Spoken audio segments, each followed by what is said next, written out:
Hola, hoy el tema, bueno, es un tema o dos temas complicados, cómo comenzó la vida, o sea, el origen de la vida y cómo cambió la vida, o sea, la historia de la vida, la evolución. Eh, pero bueno, eh, vamos a ver. Bueno, acabamos de ver, bueno, estamos hablando del umbral 5. eh, eh, Acabamos de ver en uno de los videos las condiciones, requisitos de oro, ¿no? Que había en la Tierra, con- em, compuestos químicos complejos. Bueno, aquí ya se adelanta, digo, a mi modo de ver se adelantan porque ponen como ingrediente de la vida el ARN y el ADN cuando en los estudios, bueno, es que todo depende de cómo se defina, puede ser antes. Luego, bueno, también dice la cantidad adecuada de energía y luego el agua líquida. Y bueno, entonces apareció la vida con, bueno, el metabolismo, la homeostasis, la reproducción, la adaptación, que son las características que mencionamos la semana pasada, ¿no? Eh, bueno, en el último video vimos, bueno, David Christian hablaba de taxonomía, aquí solo les quiero mostrar. Esta es una imagen que es súper detallada, que está disponible en la website. Y bueno, aquí hablan un poco de la historia de la taxonomía y creo que empiezan 3000 años antes de Cristo. Bueno, aquí hablan algunas de las cosas que Jorge estaba mencionando. Pero bueno, esto solamente lo quiero mencionar que lo tienen disponible en la website de OER. Luego, bueno, la semana pasada en uno de los videos vimos un diagrama de niveles, bueno, que lo incluí en el PDF, pero aquí está mucho más detallado los niveles de organización biológica. Bueno, creo que empiezan antes de la biología con átomos y moléculas, pero bueno, hay muchísimos niveles, o sea, me imagino cada uno de estos son especialidades de biología. Y bueno, el nivel más alto es la biosfera que él había comentado, ¿no? Pero hay todos estos, bueno, los individuos, aquí aparecen como los organismos organizados en poblaciones, comunidades, bueno. Luego, ok, el tema de cómo comenzó la vida. Em, es primera cosa que muchos, bueno, mencionan cuando hablan de la historia del tema, es el creacionismo. Y bueno, no tenemos tiempo de discutir el tema porque, bueno, hay algunos digamos, neocreacionistas, llamarlo de alguna manera, que hablan de diseño inteligente o cosas así. Bueno, lamentablemente no tenemos tiempo como para debatir y refutar o, bueno, o dar los argumentos que creo, bueno, de ellos y los argumentos en pro y en contra y por qué los científicos no consideran esto eh, una teoría científica. Pero, o sea, bueno, la idea de que Dios creó todo según la Biblia, eso es claramente no es una afirmación, una hipótesis científica, porque no es refutable, ¿no?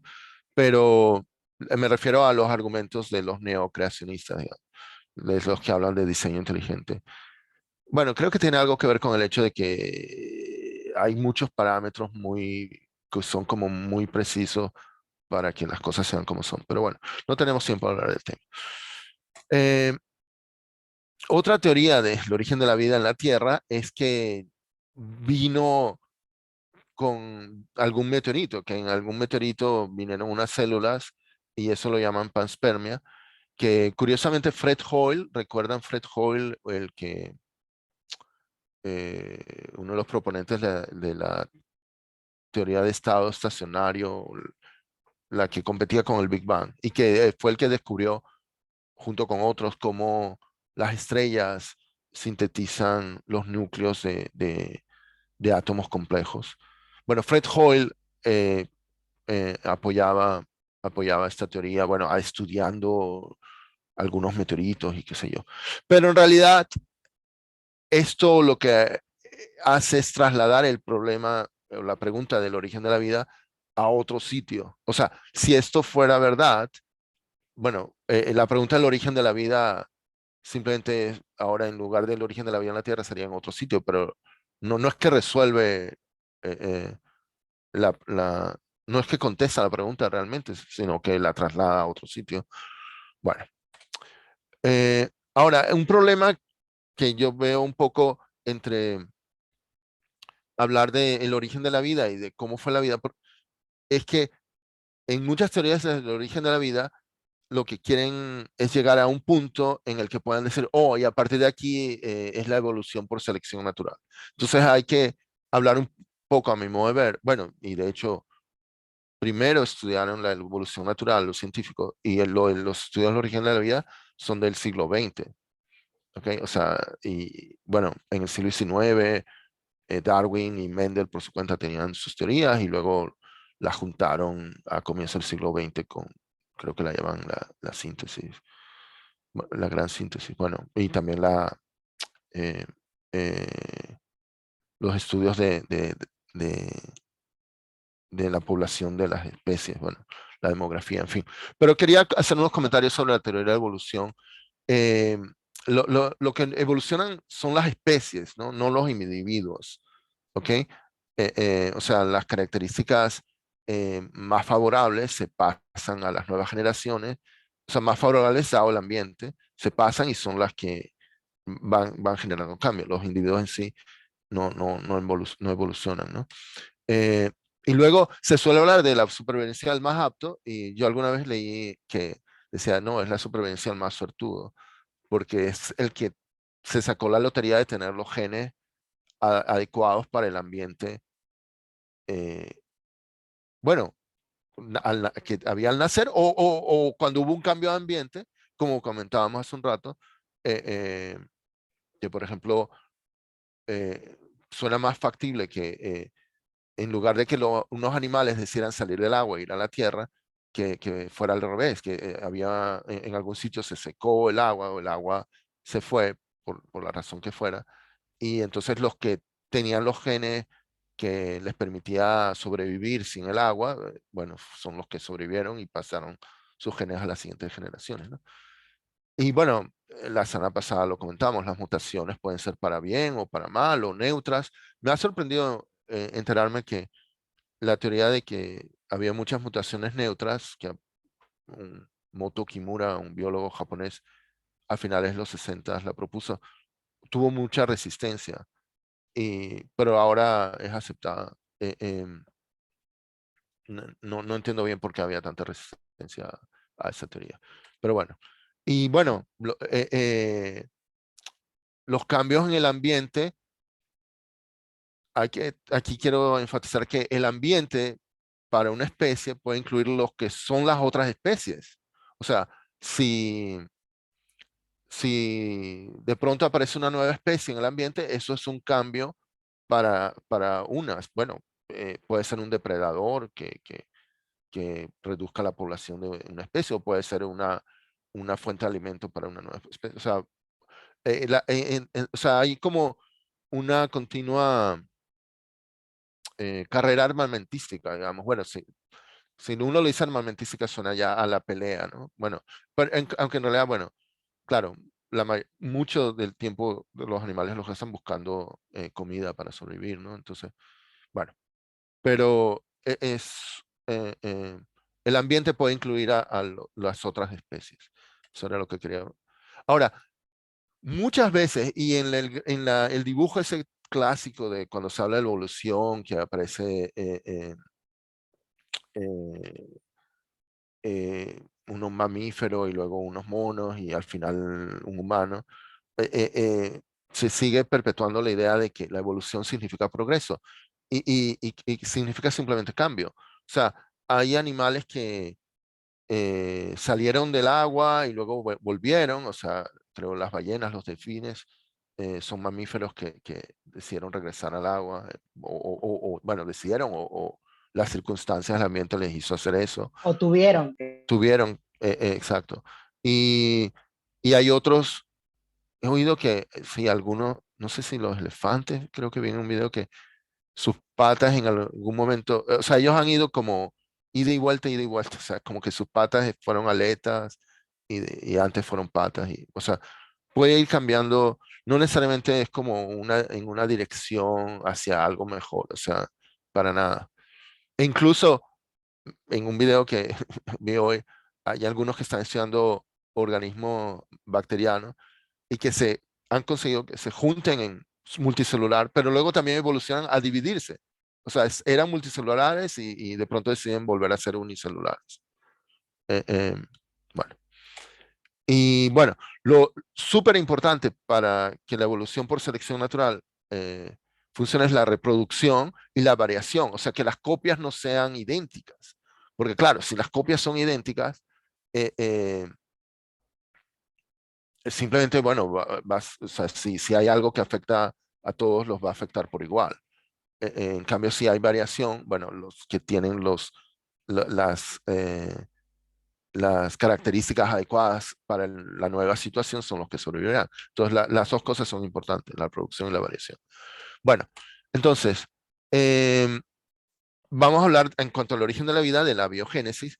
Y, y entonces, bueno, hay dos enfoques, como comenté la semana pasada, viendo la historia de la vida. Hay el enfoque top-down, buscando los fósiles más viejos y viendo cómo era la vida más vieja, y el bottom-up, que es lo que Stanley Miller, que comentaba, y otros, bueno, eh, eh, en los laboratorios han tratado, comenzando de moléculas, de átomos, moléculas muy simples, tratar de crear ambiente para que produzcan moléculas más complejas.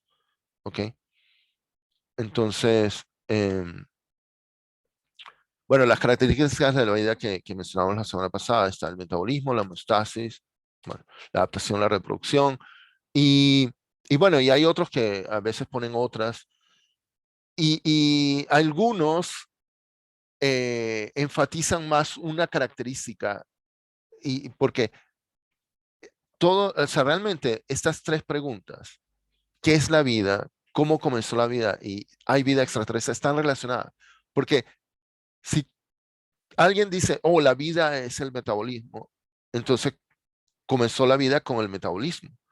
Pero, y bueno, y la pregunta si hay vida extraterrestre es si hay metabolismo. Pero si definen la vida, o sea, dependiendo cómo definas vida, el comienzo de la vida es diferente. Y si hay vida afuera o no, será diferente cuando se consigan algunas cosas. O sea, de hecho, algunas, de repente, alguna vez consiguieron algo en Marte y debatieron, ¿está vivo o no está vivo? O sea, todo depende de cómo se define, ¿no? Entonces, bueno, eh, una hipótesis que hay es que primero hubo un metabolismo, ¿ok? El metabolismo, bueno, aquí en este gráfico, disculpen, lo conseguí en inglés, es aquí, o sea, empieza con azúcar, con glucosa, ¿no? Y lo convierte en CO2, ATP, ATP y agua. ATP es como las baterías químicas, ¿ok? O sea, es como un- un- una, una molécula en la que se almacena energía y se puede transmitir o sea, en los organismos. Entonces, el output más importante es el ATP, ¿no? Ahora, y entonces la idea es que había moléculas simples, consiguieron crear un ciclo metabólico y aparecieron o sea, moléculas más complejas con eso. Y bueno, ahora, para hablar de la otra teoría que casi siempre mencionan en esto, la del mundo ARN, tenemos que recordar, bueno, esto es algo que mostré la semana pasada, que me he enterado que a esto lo llaman el dogma central de la biología molecular, o bueno, Francis Crick lo llamó así, y parece que cuando usó la palabra dogma, eh, o no tenía claro qué era, o lo decía, bueno, porque era una hipótesis muy fuerte que estaba usando, pero bueno. O sea, los ADN eh, se transcriben en ARN y los ARN o sea, hay como unas maquinitas que traducen el ARN en proteínas, ¿ok? Y las proteínas son las que hacen todo en la célula, o sea, son las que llevan mensajes, construyen cosas, incluso sirven de andamio las proteínas para el ADN. Y por eso es que hay un problema de qué fue primero, o sea, similar a qué fue primero el huevo o la gallina, entre el ADN y las proteínas. ¿Ok? Entonces, en la hipótesis primero el, lo puse en inglés, disculpen, el ARN, es que lo que descubrieron en los 60, creo, eh, es que el ARN puede llevar a cabo funciones del ADN y de las proteínas. Entonces, por eso piensan que de repente hubo una época en que el mundo vivo estaba compuesto por ARN, que hacía ambas labores, y que después en algún momento en la evolución, bueno, se quedó en este papel secundario de mensajero entre el ADN y las proteínas. Pero se piensa que podría haber sido así, bueno, porque consiguieron unas, unos ARN, bueno, como que eran como una especie de proteína. Bueno, en fin. Aunque no han logrado eh, sintetizar algo que se autorreproduzca como independientemente, ¿no? O sea, siempre necesitan ponerle nuevas cosas. Pero bueno, un tercer escenario es que es como una mezcla de los anteriores, ¿ok? Que se juntara simultáneamente el metabolismo y la genética, ¿ok? O sea, parece que actualmente están más haciendo experimentos en ese sentido. Ok. Ahora, pero hay otros que piensan que de repente primero la membrana, o sea, que la membrana de la célula que cubre la célula. O sea, algo, o sea, que he aprendido es que realmente esta parte de, digamos, de la historia es como de las más, donde los más oscuras, o sea, donde los científicos todavía, o sea, esto está en pañales, digamos. Entonces hay muchas teorías, hay muchas cosas. O sea, eh, eh, creo que, por ejemplo, la ciencia de la Tierra está mucho más avanzada que, que esto. O sea, esta parte de la gran historia, digamos, está todavía los científicos recién están comenzando a investigar, digamos. Ahora, un detalle que vi en una charla eh, acerca del código genético. Bueno, en el código genético, bueno, recordarán, hay 4 aminoácidos, ¿no? La guanina, citosina, adenina y no me acuerdo la U. Bueno, ¿qué significa? Me he olvidado. Pero bueno, pero hay los 4 y luego son grupos de 3 que definen qué Nucleótidos. proteína crear, qué aminoácido crear, ¿ok? Entonces, aquí dicen, si la primera letra es U y la segunda es U y la tercera es U, entonces se crea este fe, que es Uracilo. fenilalanina. Ya. Entonces, entonces bueno, hay 3 posiciones, hay 4 posibilidades para cada uno de ellos. Entonces, 4 por 4 por 4, 64. O sea, en teoría tendrían la posibilidad de tener 64 aminoácidos, pero en realidad son 20, creo. Eh, eh, o sí, 20. Y entonces lo que esto hace, bueno, y hay algunas combinaciones que son como para decirle, ah, para decir stop, o sea, como que hasta aquí paras y ya está la proteína lista. Pero entonces lo que ocurre es que hay como unas redundancias, donde hay algunas letras, o sea, hay combinaciones de letras que dan el mismo aminoácido, ¿no? Pero hay un detalle aquí, si se fijan, la C con la C, o sea, si las 2 primeras letras son C, siempre da lo mismo, ¿no? Este prolin aquí. La C con la G siempre da arginine. Y la G con la C da ala siempre. Y la G con la G siempre da gli. ¿Ok? Y la C Ala. con la U también. Ajá. No, La C con la U es Leu, siempre. ok. Y la U con la C siempre es ser. Pero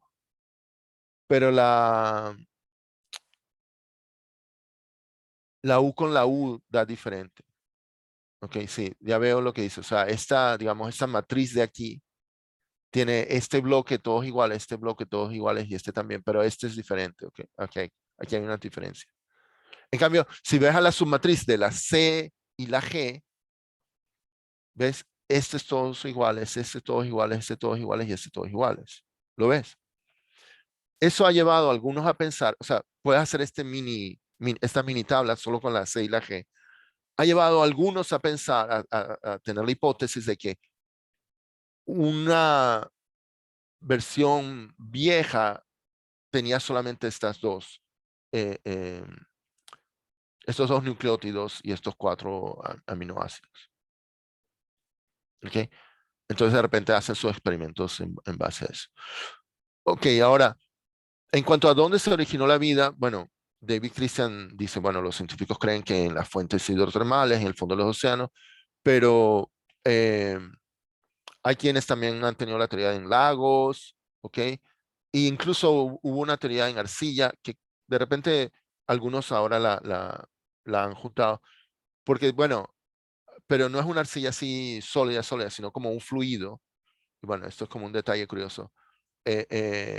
Así como se habla de la sopa primordial, o sea, esto era como una vida en 2 dimensiones, en una superficie. Y entonces algunos lo llaman la pizza primordial, lo he visto por ahí. Y bueno, esta teoría creo que ha perdido apoyo, pero de repente mezclada con alguna de las otras está medio resucitando. Bueno, la cosa es muy fluida, por lo visto en esto. Y luego también hay otros que hablan, podría haber sido como un sándwich eh, en, eh, en la sopa primordial. O sea, hay variedad de teorías. ¿Ok? Bueno, estas son ahora hablando de cómo cambió la vida, estas son los mini umbrales, ¿no? Que mencionó David Christian. Él habló de la aparición de la fotosíntesis con los procariotas, luego los eucariotas con el núcleo celular, las, los organismos multicelulares que permitió tener la homeostasis, bueno, el desarrollo de los cerebros, la vida se movió a la Tierra y los mamíferos. Ahora, hay muchas maneras de contar esto. O sea, por ejemplo, este es un libro que me compré hace poco, no he tenido tiempo de leerlo, pero por ejemplo, él dice aquí, bueno, la vida ascendiendo, los 10 grandes inventos de la evolución. Entonces, bueno, dice el origen, el ADN, la fotosíntesis, las células complejas, el sexo. Bueno, el sexo muchos lo mencionan porque permite tener mucha más variedad en los genes de las nuevas generaciones, cuando es simplemente clonando, o sea, la reproducción asexual, las mutaciones ocurren mucho menos, pero con la reproducción sexual, bueno, hay mezcla de genes con cada uno. Bueno, el movimiento, que es uno de los que mencionamos, la vista, la sangre caliente, bueno, la conciencia, la muerte, no lo entiendo. Pero bueno, por ejemplo, eso es uno. Aunque el título aquí lo que me hace ver, solamente poner el título La vida ascendiendo, es como implícitamente está contando la evolución como una historia de progreso hacia, bueno, que en cierto modo David Christian lo hace, ¿no? Porque él dice, oh, cada vez eh, una complejidad más grande. Y entonces, eh, eh, esa narrativa de asociar evolución con progreso, bueno, como comentamos, no siempre es cierta, ¿no? O sea, es simplemente cambio. Eh, y bueno, un libro del 95 que, bueno, disculpen, no he podido traducir, que el libro se llama Las principales transiciones en la evolución.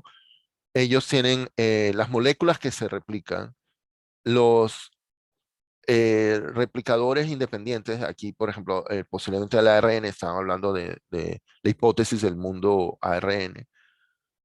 El ARN como genes y enzimas, ¿ok?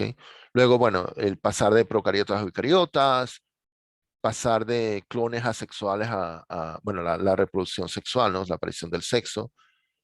Y luego la aparición de organismos multicelulares. Y luego de individuos solitarios a colonias. Bueno, aquí dicen bueno, no sé solo qué es eusociality, ¿no? Pero a las colonias, o sea, a los colectivos, como decía Jorge. Y luego aquí hablan de una transición de sociedades de primates a sociedades humanas con lenguaje. Y, y, y bueno, ellos, ellos comentan en ese libro que hay varias propiedades comunes en las transiciones, pero algo, solamente me quiero enfocar en la última, porque ellos dicen, en todas esas hubo una nueva manera de transmitir información. ¿Ok? Y es una manera de ver la evolución, o sea, como enfatizar el tema de cómo se transmite la información. Y bueno, otro libro que compré hace poco y me pareció interesante que ese biólogo dice hay como 5 conceptos importantes en biología: la célula, el gen, la evolución por selección natural, la vida como química y la vida como información.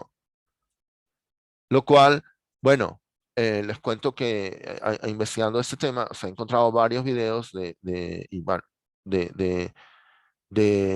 biología teórica. Bueno, hay muchas aplicaciones de las matemáticas de la biología, pero creo que es menos conocido de ideas de computación. Pero cuando se ponen a pensar, bueno, la ciencia de la computación, bueno, es el estudio, digamos, de la información. Bueno, está la teoría de la información. Bueno, pero bueno, dos de los padres de la computación, von Neumann y Turing, publicaron artículos sobre biología teórica, que es mucho menos conocida que la física teórica.